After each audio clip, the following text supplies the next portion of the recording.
bem rapidinho, só para me apresentar, porque durante a minha fala eu trarei alguns exemplos do meu dia a dia, então é importante que vocês saibam. Eu sou psicóloga clínica, atendo na clínica pessoas em sofrimento, sou psicóloga hospitalar, atendo pacientes em situações de UTI, terminalidade, em hospitais, e sou especializada em luto, atendo pessoas vivendo perdas. Perdas só por morte? Não. Qualquer perda, mas principalmente por morte. Sou mãe, 3 filhos, eu só tenho 20 anos, tá? Mas o meu filho mais velho já tem 27. O do meio, 23, desencarnado neste momento. Uma das razões pelas quais eu escolhi trabalhar com luto. E o terceiro se chama Paulo Estevão, por causa do romance, não é? E está com 20 anos. É isso. Sou trabalhadora espírita, já estou na Seara Bendita, lá em São Paulo, há 29 anos. Reencarnei trabalhando, entendeu? Trabalho com os pais na Seara Bendita, então todos os sábados à tarde eu estou lá, trabalhando com os casais, temas voltados para a família, à luz do Evangelho e tendo como pano de fundo a psicologia, que é a minha área. E trabalho às quartas-feiras, hoje eu fugi de lá, entendeu?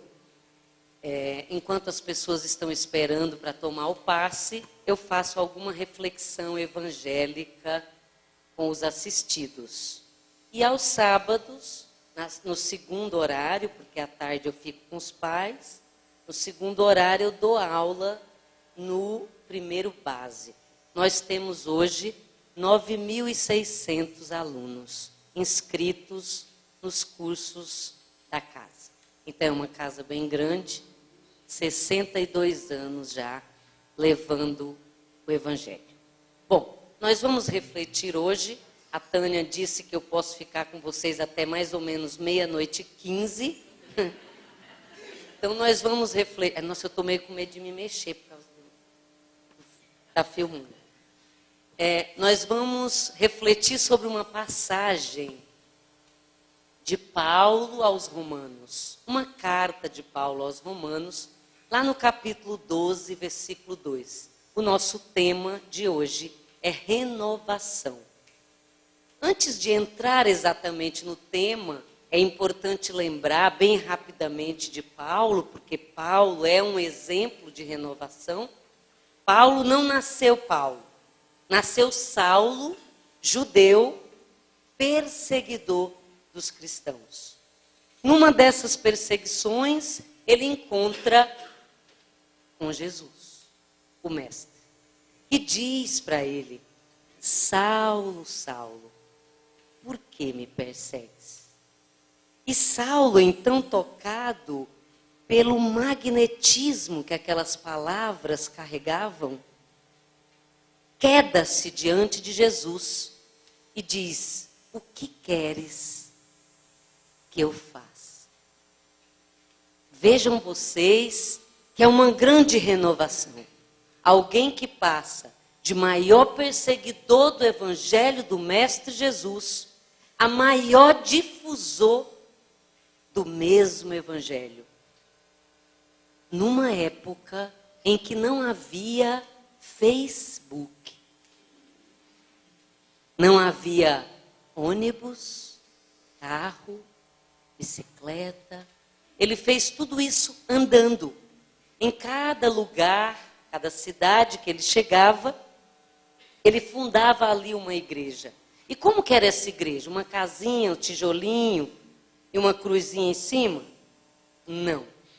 Era um grupo de pessoas que também tocados pelo exemplo do apóstolo, pelo comprometimento do apóstolo, pelas atitudes, pelos comportamentos movidos pelas posturas, também se deixavam apaixonar-se pelo Evangelho e passavam a difundir a grande mensagem.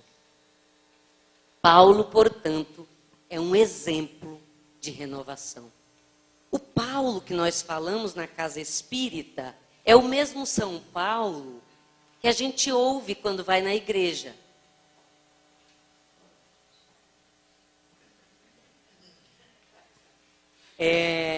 A gente vai na igreja e o padre fala, né? Carta de Paulo aos Romanos.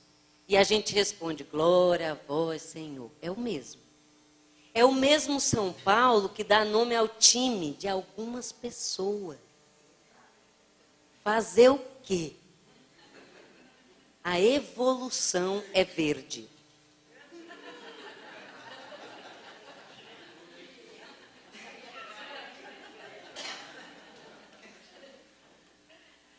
É o mesmo São Paulo que dá nome à nossa cidade, que não é o Rio de Janeiro, mas é maravilhosa. Tem até cheiro de Tietê. As pessoas dão risada, parece loucura, né? Mas eu morei 10 anos fora de São Paulo e eu ia e voltava toda semana. Então, quando eu chegava ali na Bandeirantes, que eu sentia o cheirinho, eu falava, cheguei. Isso não é normal, né? Um bom espírita diria coisas de outra vida, né? Porque, veja, eu sou do Piauí. Piauí, para quem não sabe, fica na França. Tem que falar fazendo biquinho. Piauí. Entendeu? E várias vezes eu voltei ao Piauí, depois que eu saí de lá, porque eu estou com 20, eu saí de lá com 17. Né? Faz pouco tempo. Poucas vezes eu voltei e eu não sinto a mesma coisa. Não é interessante? Mas isso é assunto para outra palestra, né? Vamos voltar para o Paulo. Então, Paulo, grande líder que era, ele, a cada visita que fazia às igrejas que fundava, na linguagem adolescente de hoje, ele observava o que estava rolando. E aí, ele inaugurou as famosas epístolas. Para quem não sabe, epístolas são cartas.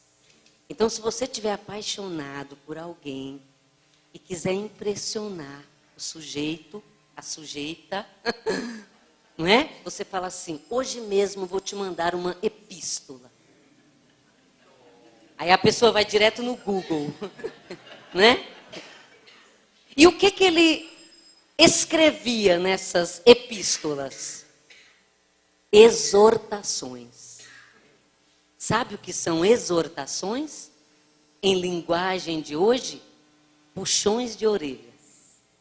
Então, as mães aqui que têm filhos adolescentes, pode chegar em casa e falar, né? Hoje mesmo te exortarei, não é?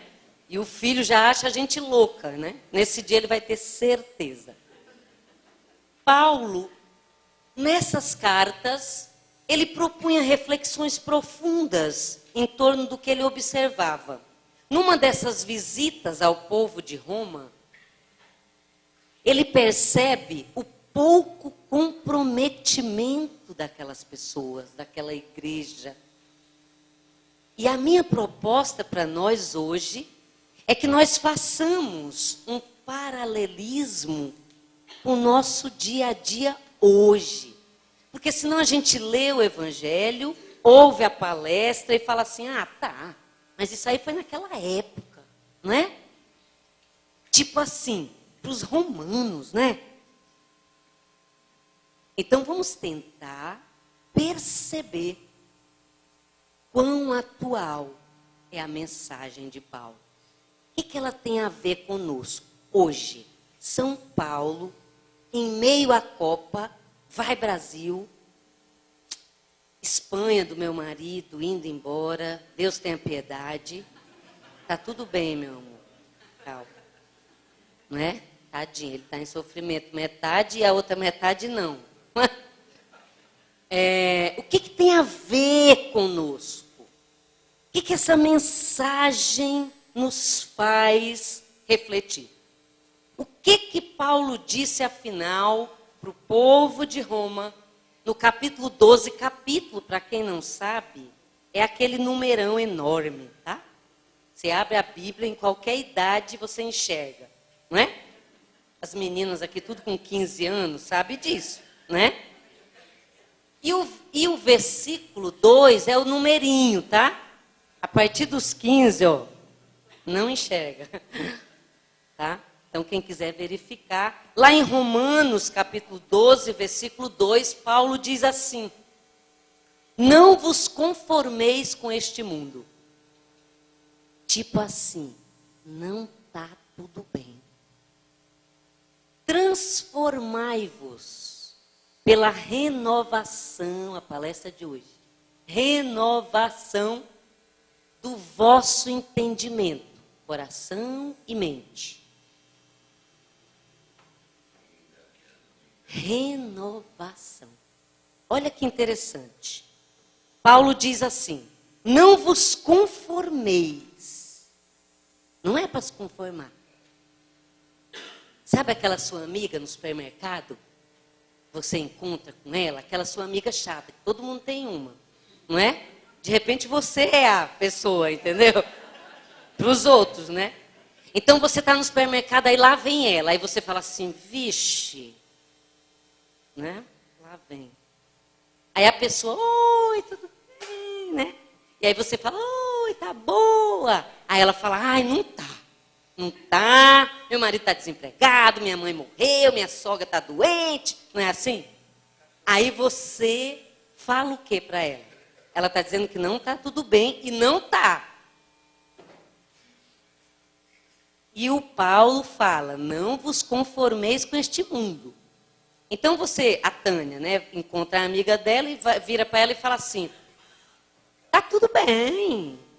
Levanta, sacode a poeira, dá a volta por cima e vamos que vamos. Deixa a vida me levar. Isso é música. Não é? Não, não, não. Não vos conformeis. Não é para a Tânia falar isso. Vamos indo. Indo para onde, gente?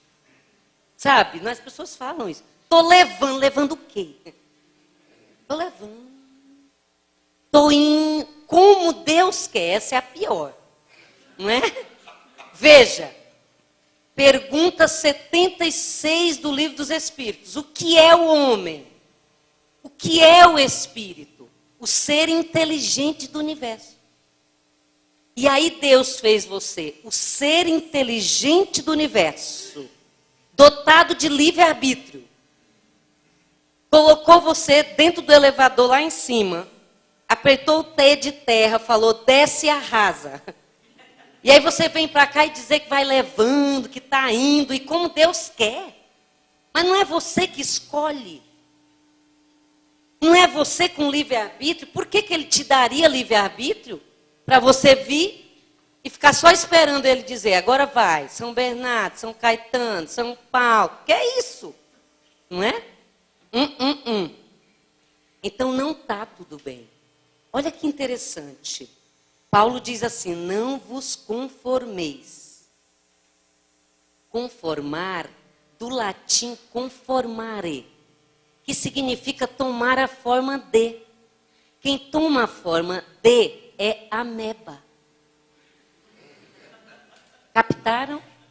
É por isso que não é para se conformar. Você, eu e todos nós, não somos amebas. Então não é para se conformar. Se não é para se conformar, é para fazer o quê? É para se resignar. E qual que é a diferença? Quando você se resigna, você consegue separar o que você pode mudar, o que você não pode mudar, e você transita entre esses dois polos com o máximo de equilíbrio que você consegue. Ah, você consegue. E a doutrina dos espíritos vem nos trazer respostas. Respostas que vão ao encontro da nossa lógica, que gerem em nós esse equilíbrio esperado, para nós não nos conformarmos e para nós caminharmos resignados, que é diferente. Então, você está vivenciando algum problema? Se pergunte, qual o aprendizado? Em que momento eu plantei tais sementes e por isso elas estão a eclodir? O que eu quero e o que eu vou e o que eu posso fazer com isso? Seres inteligentes do universo fazendo escolhas. Então, a minha proposta para nós hoje, de renovação, eu vou propor para vocês algumas posturas renovadoras em torno de alguns conceitos. Por isso que eu falei que é até 00:10, tá? O primeiro conceito. Eu vim aqui hoje dizer para vocês que nós somos espíritos. E aí vocês falaram assim, vá. Essa mulher saiu lá do Campo Belo para vir aqui dizer para a gente que a gente é espírito. A gente já sabe disso. Será? Como diria o rei, são muitas as emoções. Acho que não sabemos. O espírito Hamed, através da psicografia abençoada de Francisco do Espírito Santo Neto, na introdução do seu livro As Dores da Alma, ele nos diz assim: está no intelecto não significa estar na alma. Tem um monte de gente que acha que sabe alguma coisa. Mas é só intelecto. Praticamente todo dia eu atendo pessoas com medo de morrer. Mas não é espírito. Não sabe que é imortal, mas tem medo de morrer. Percebe? Eu atendo um monte de gente diariamente que acha que é professor. Você não é professor. Você é um espírito imortal que está professor. Sai daí, tá? Você está distraído da sua identidade real. A sua identidade real não é aquela verdinha que está aí na bolsa. Não esqueça disso. Senão você se distancia de você e começa a fazer besteira por aí, tá? Sabe com quem está falando? Já ouviram isso? Nossa, essa pessoa não está bem. Ela não está bem. E sabe aquela pessoa que compra um carro? Comprar um carro 0 bala é tudo de bom, não é? Quem que não quer um carro 0 quilômetro? Esses grandes que tem agora, né? CRV, como chama aquele que a gente quer? Não, meu amor, menos. A Captiva, a Captiva. Gente, eu chamo ele de príncipe, meu marido, né? Já pensou, eu fico falando para ele, você naquela Captiva azul marinho, com aqueles contornos dourados, tudo de bom, tudo a ver, não é? Mas olha só, tem gente que compra a Captiva, e aí quando entra na Captiva, muda. É diferente. Essa pessoa não está bem. Vamos vibrar por ela. E se essa pessoa for você, acorda, tá? Acorda. Você está mal. Eu sou doutor. Eu sou sobrinho do Paulo Maluf. Eu sou irmã do Alckmin. Né? Eu sou tia do Haddad. Não, você não é isso. Presta atenção. Você é um espírito imortal que está qualquer coisa. É um teste. É um vestibularzinho básico, tá? Se você não for bem, você está frito. Você não vai para a próxima fase do videogame. Tá? Porque a lei é de progresso. Então, primeira proposta da noite de renovação, eu preciso olhar para o relógio, senão eu me perco. Ah, tá. Primeira proposta da noite, nós somos espíritos, então vamos renovar o nosso entendimento. Não somos professores, doutores, sobrinho, tio, irmão, pai, mãe, eu sou seu pai. É isso, menos. Você está, meu pai. Vê lá o que você está fazendo com isso, tá? Segundo entendimento da noite que eu quero propor para nós, renovação. Não existem crianças. Existem espíritos que estão num corpo infantil, num psiquismo em desenvolvimento. Muita calma nessa hora, quando você subestima o espírito que está ali. Tem mães que conversam com suas comadres ou as avós, perto das crianças e faz mímica. A criança não está entendendo nada, é só uma criança, não está vendo nada, não sabe de nada. Ela é um espírito que está num corpo infantil e num psiquismo em desenvolvimento. Ela não está entendendo verbalmente, conceitualmente o que você está falando.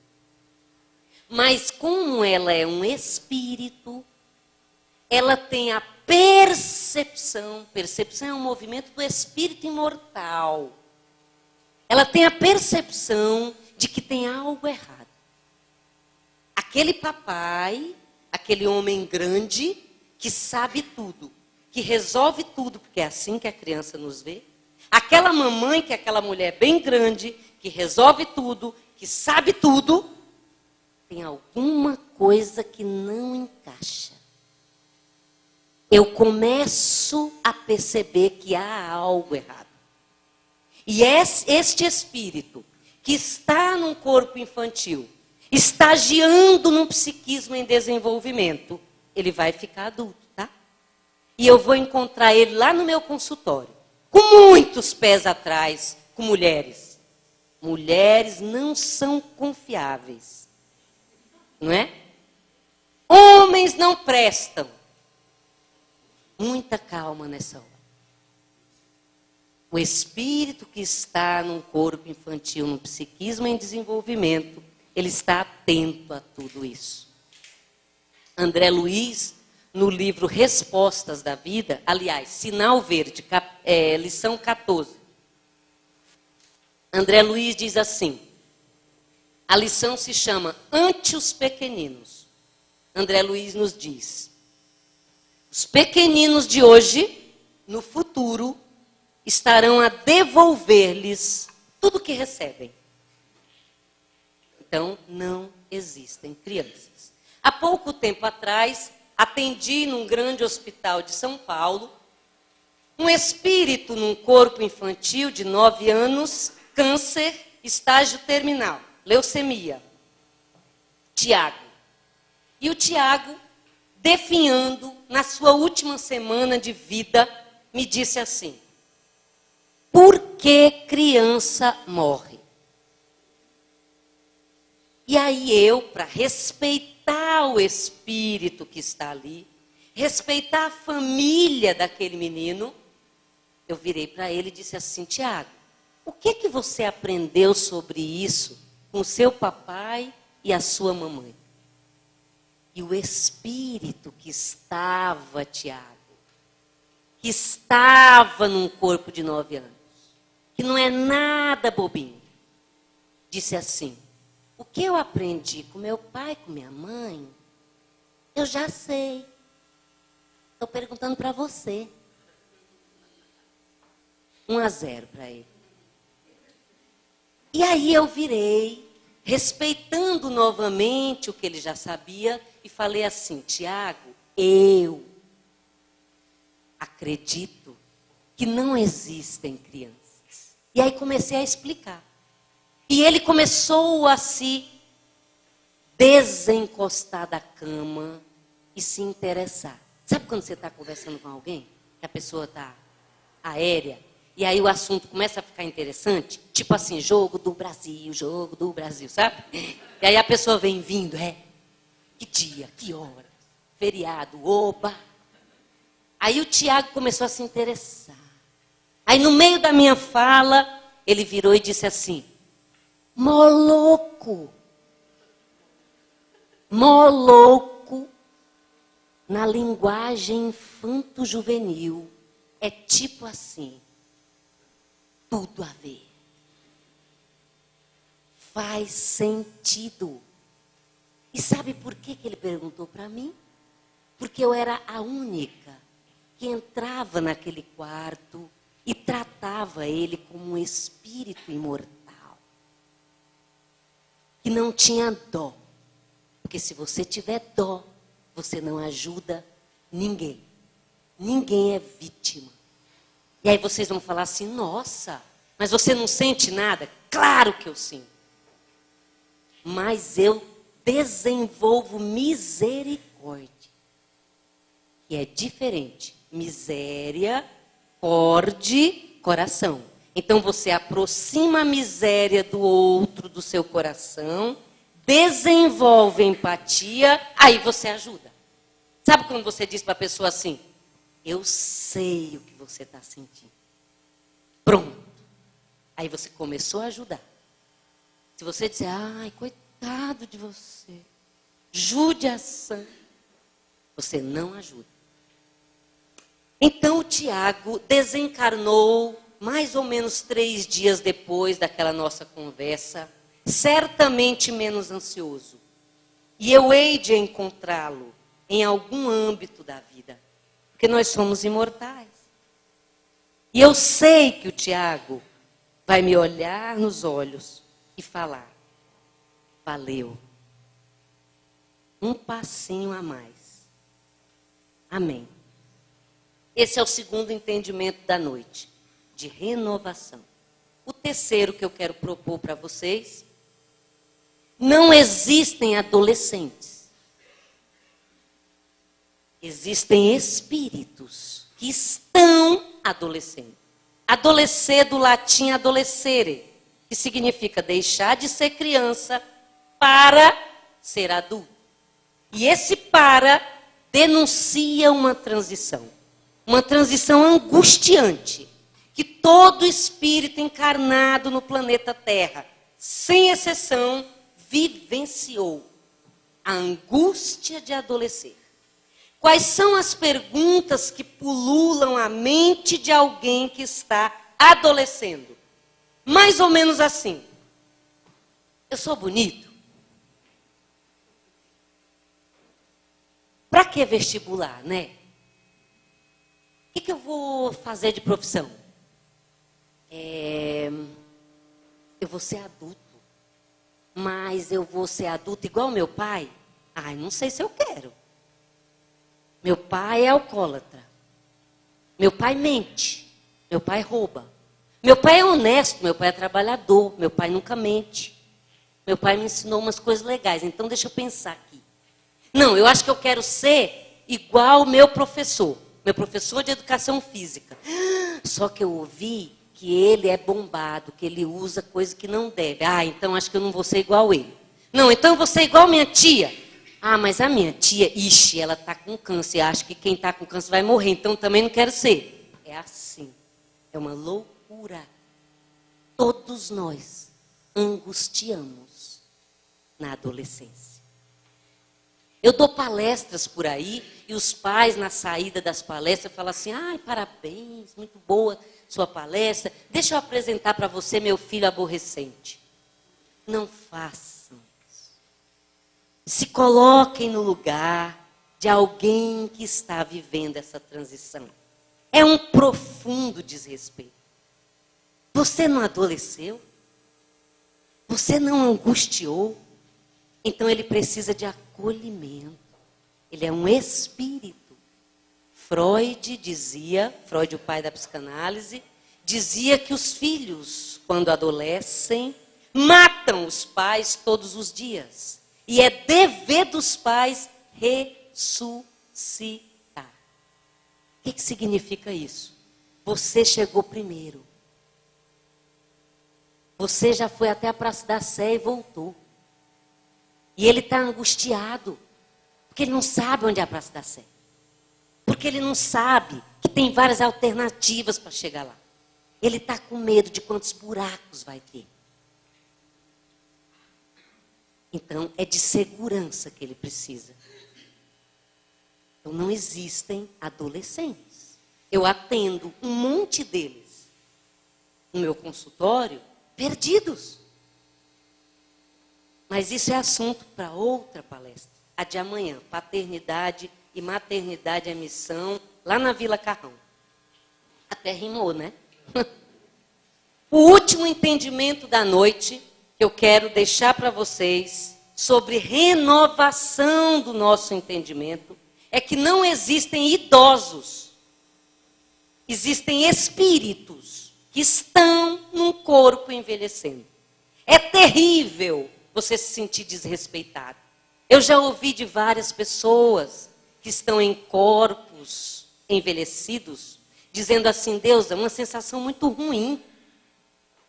Porque eu me sinto bem, eu me sinto pensando, sentindo, como eu sempre pensei, como eu sempre senti. Só que eu sou vista como um velho, como inútil. E às vezes as pessoas não me percebem.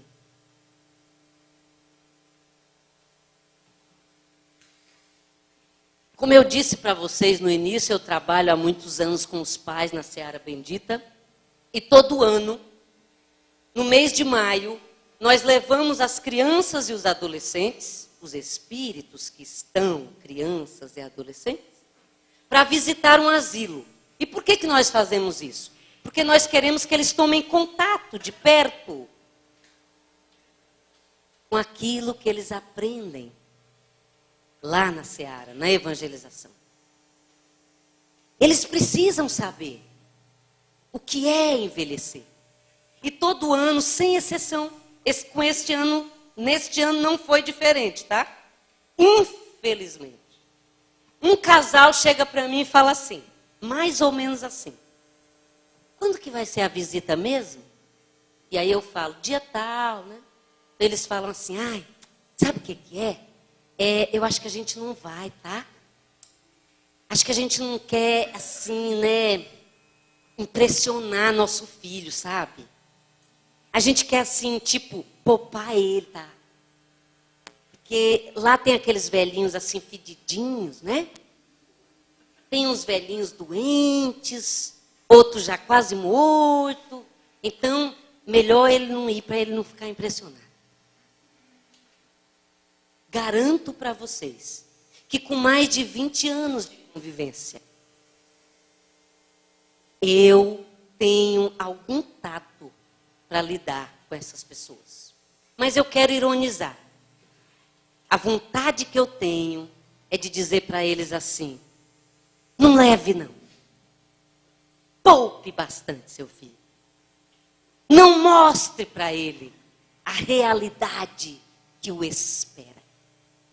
Não diga para ele que as células oxidam ao envelhecer e que exalam um mau cheiro mesmo. É assim com ele, comigo, com você e com todo mundo. Sem exceção. Então poupe bastante, poupe mesmo, porque eu vou encontrar esse sujeito atirando em pessoas no cinema. Eu vou encontrar esse sujeito tocando fogo em índio. Eu vou encontrar esse sujeito maltratando velhinhos. Eu vou encontrar esse sujeito indiferente aos animais. Eu vou encontrar esse sujeito sentado no metrô, na cadeira que deveria ser para o espírito que está num corpo mais cansado que o dele. Poupe bastante o seu filho. Aliás, quanto mais você poupar, melhor para mim, que meu consultório vai estar sempre cheio. Amém. Poupe bastante. Então eu vou trazer para vocês, bem rapidinho, alguns exemplos do meu consultório, do meu dia a dia, da minha casuística. Por quê? Porque as pessoas que vão no meu consultório são irmãs nossas. São pessoas como você e eu. O medo que você sente, que você já sentiu e que você sentirá, é o mesmo medo em todo lugar, tá? Aqui, no Japão, na Alemanha, nos Estados Unidos, tá? Na Espanha também, né, meu amor? A insegurança que você tem, todo mundo tem. Insegurança é a mesma coisa dentro da dimensão humana. Então, a história das pessoas que vão lá no meu consultório em sofrimento pode ser a nossa história. Só muda de endereço. Então, a proposta é que nós renovemos o nosso entendimento a partir do sofrimento alheio. E aí aprendamos. Meu paciente, 42 anos, entrou no meu consultório e disse mais ou menos assim: eu odeio ser dinamarquês. É para se conformar?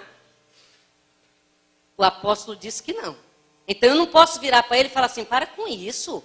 Agradece que você é dinamarquês, está tudo bem, vai com Deus.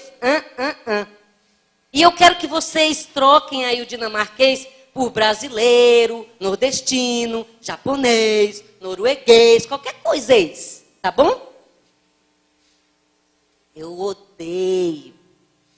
E eu disse para ele: você não é dinamarquês. Você é um espírito imortal que está dinamarquês.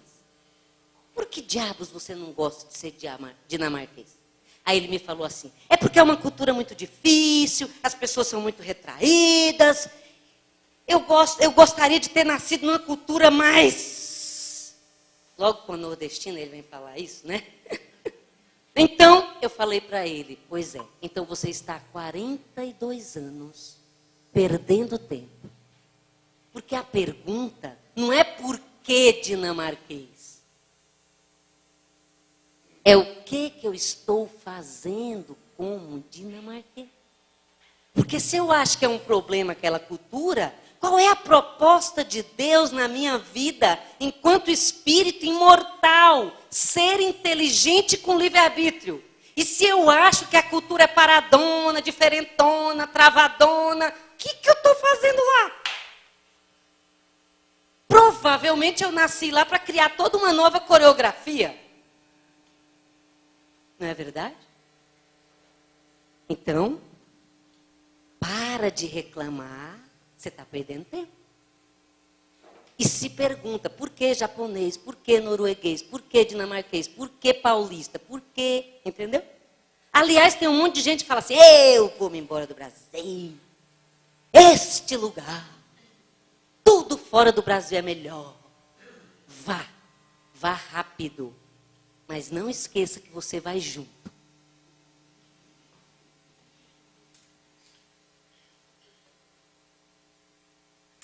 Outro paciente, 38 anos, casado, virou para mim e disse assim: eu não aguento mais esse relacionamento. Esse relacionamento está acabando comigo. Eu nem vou contar para você sobre esse relacionamento. Porque se eu contar, a senhora nem vai acreditar. E aí eu virei para ele e falei assim: então, na próxima sessão, por favor, você traga o relacionamento que eu quero conversar com ele. Aí ele virou para mim e disse assim: a senhora não está entendendo. Eu falei: não, quem não está entendendo é você. O relacionamento não é uma personalidade. Sabe uma personalidade? Lá vem o relacionamento, está acabando comigo. Não. O relacionamento é o resultado da interação entre dois espíritos que fazem escolhas. Dois seres inteligentes. Já ouviram falar em 50-50? Inglês, meio a meio. Então, num relacionamento, um é responsável. É uma via de duas mãos, tá? Que para fluir, um é responsável por ir e o outro é responsável por vir. E há uma troca e a relação se constrói. Quem escolhe é você. Não há vítimas e nem vilões. Então, para com essa história de olha o que o outro está fazendo comigo. Não, olha o que você está deixando o outro fazer com você. O que você quer da vida? Faz uma reunião, discute, concorda, discorda, faz um contrato, tá? Contrato. Porque tem gente que às vezes está casado 20 anos e nunca falou para o outro que não gosta que o outro fique apertando o controle remoto, não é? Ah, eu odeio na hora que eu estou lá e ele fica. Você já falou para ele? Eu não, ele sabe. Como assim, gente? Ele não está dentro de você. Então, o relacionamento não faz nada com ninguém. Vamos renovar o nosso entendimento. O meu paciente estava com cirrose. Eu não sei como que é aqui na região de vocês, mas lá onde eu moro, cirrose é aquela doencinha que a pessoa, quando abusa daquele negocinho que desce redondo, ela fica, tá? Ela desenvolve. Então, ele estava à beira da morte, com cirrose, e o doutor Sócrates morreu, lembram? O doutor Sócrates morreu de cirrose. Então, naquela semana, eu fui passar a visita. E aí ele virou para mim, quando eu entrei no quarto, ele virou para mim e disse assim: doutora, viu quem morreu? Atrás dessa pergunta tem alguém, desculpem a redundância, morrendo de medo de morrer. Então eu virei e falei assim: aham, eu vi. Aí ele virou e disse assim: a senhora sabe do quê, né? Eu falei: aham, sei. Aí ele disse assim: para a senhora ver o que a bebida não faz com uma pessoa. Alô, alô, irmãos da Fraternidade Espírita Irmã Maria. A bebida faz alguma coisa com alguém? Você que está aqui de roxo, cor da transformação, como que você chama? Nogueira. Você mora por aqui? Fala para mim, você tem mais ou menos uns 15 anos, tá? Eu estou vendo. Né? De centro espírita. Nogueira, fala para mim uma avenida grande aqui perto. Sapopema. Nogueira. Responda para mim.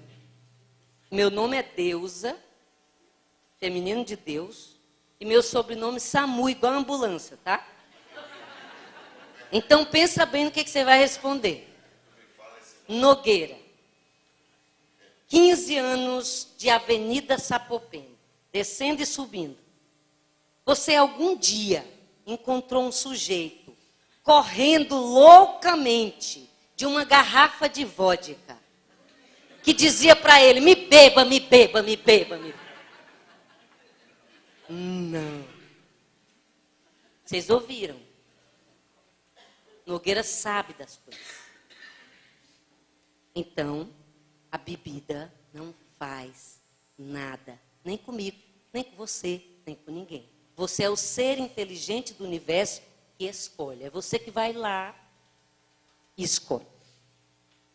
A minha paciente virou para mim e disse: Deusa, meu pai está morrendo, ele está com câncer. Você poderia ir lá dar uma palavrinha com ele? Ok, fui lá.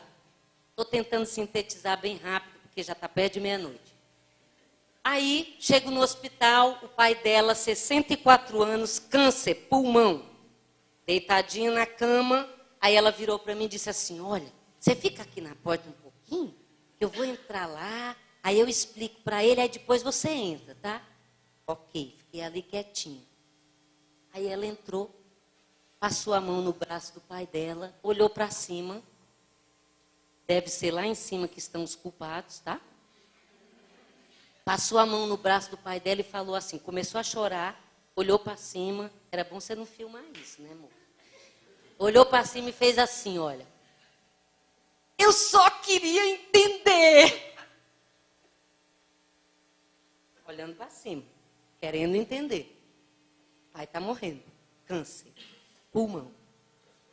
Daí a pouco, de novo, passou a mão no braço do pai, Olhou para onde? É lá que estão os culpados. Olhou para cima e falou assim: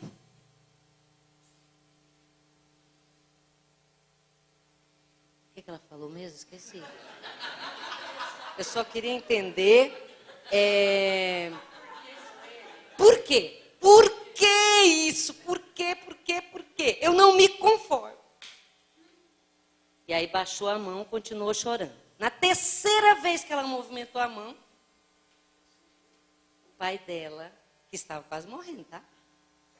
Empurrou a mão dela e falou assim: para com isso, menina! Esqueceu que eu fumei a vida toda? Perceberam? Mas vamos perguntar para o Nogueira, que ele sabe das coisas. Nogueira, fala para mim.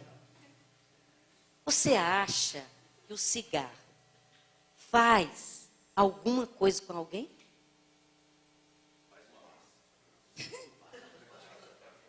Você descendo a Sapopemba e subindo a Sapopemba, em algum momento você encontrou alguém correndo de um maço de cigarro que dizia para ele: venha para o mundo de Marlboro. Vem? Não. Então você, ser inteligente do universo, dotado de livre-arbítrio, vai lá e escolhe. Cigarro não faz nada, nem com você, nem comigo, nem com ninguém. E a última, para encerrar. Eu dou palestras por aí afora. E de vez em quando eu dou palestras em São Vicente. São Vicente é uma cidade praiana. Acho que alguém aqui conhece. E eu gosto muito de dar palestra lá. Por quê? Porque sempre depois da palestra tem lanche. Olha a dica.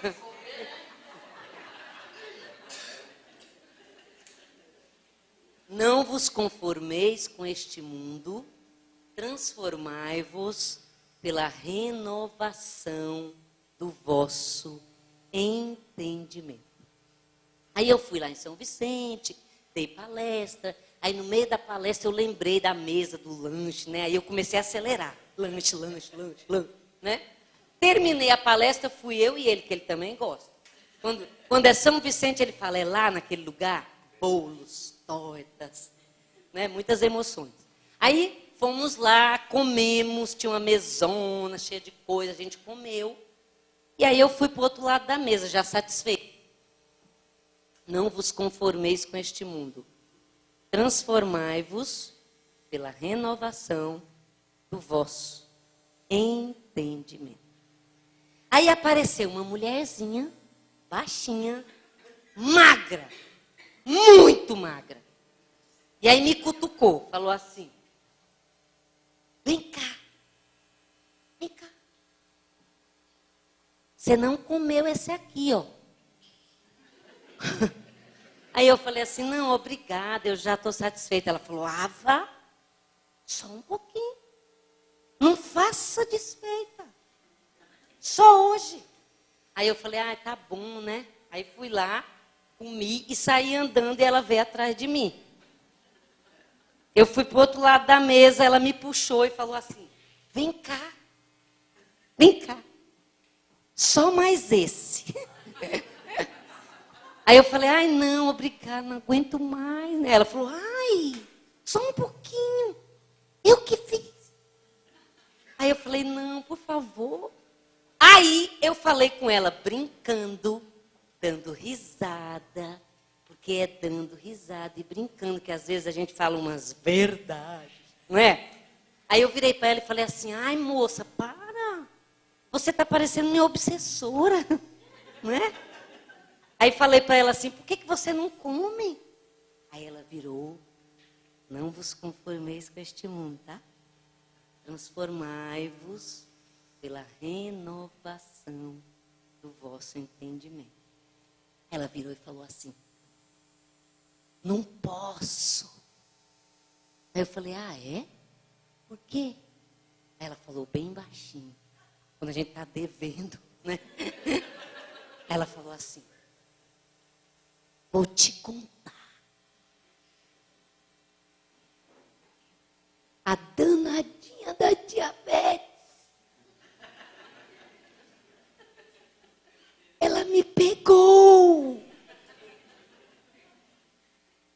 perguntar para o Nogueira.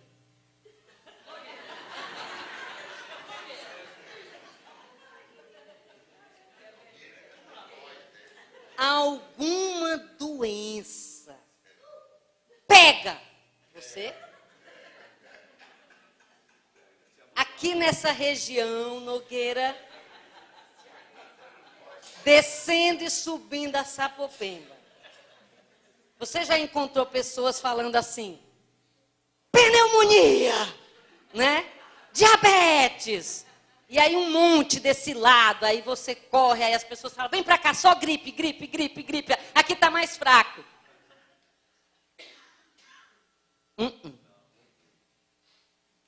Já foi comprovado que não há determinismo genético.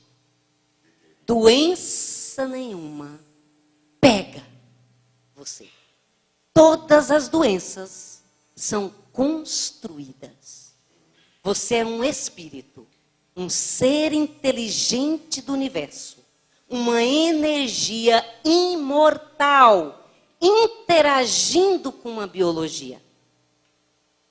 Vários livros que eu poderia indicar para vocês.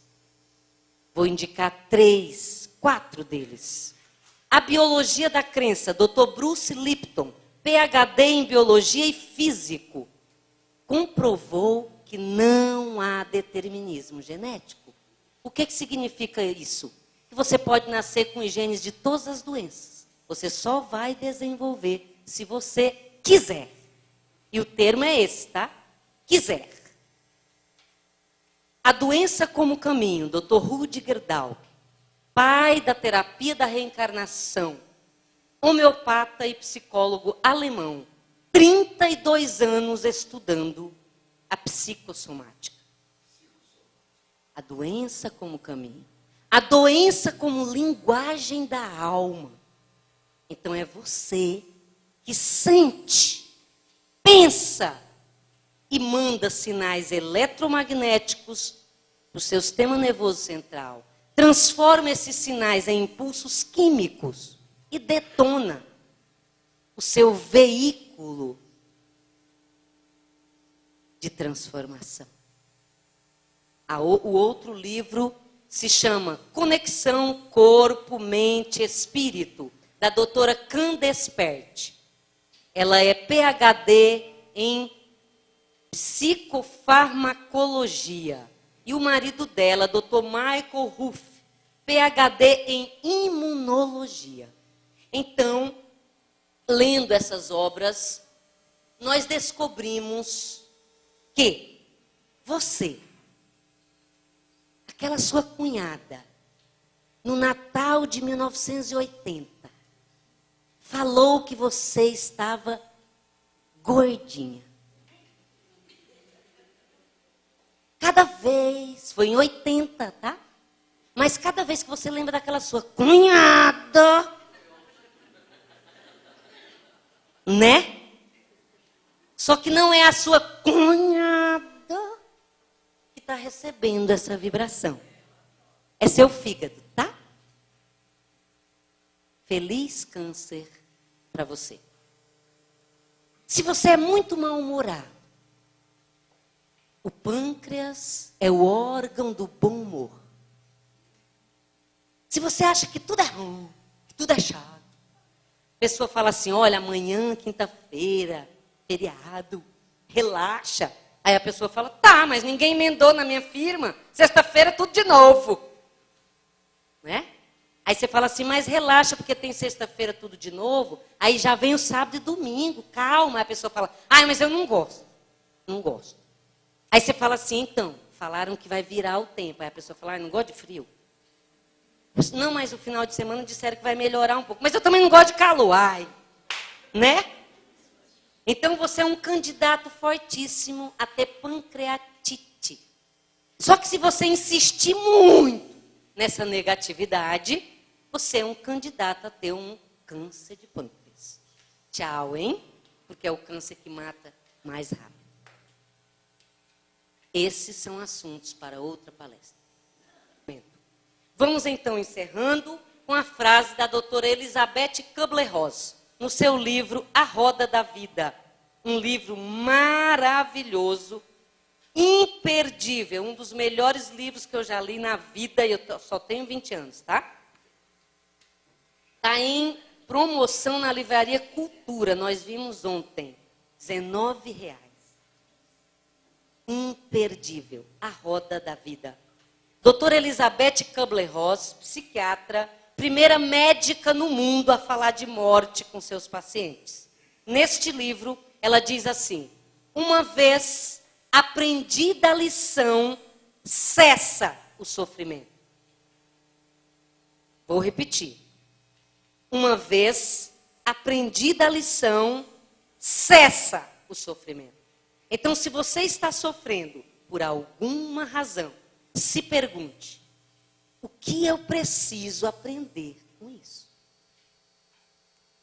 Na hora que você aprende, imediatamente você passa para a próxima fase do videogame. Acabarão os problemas? Não. Estamos num mundo de provas e expiações.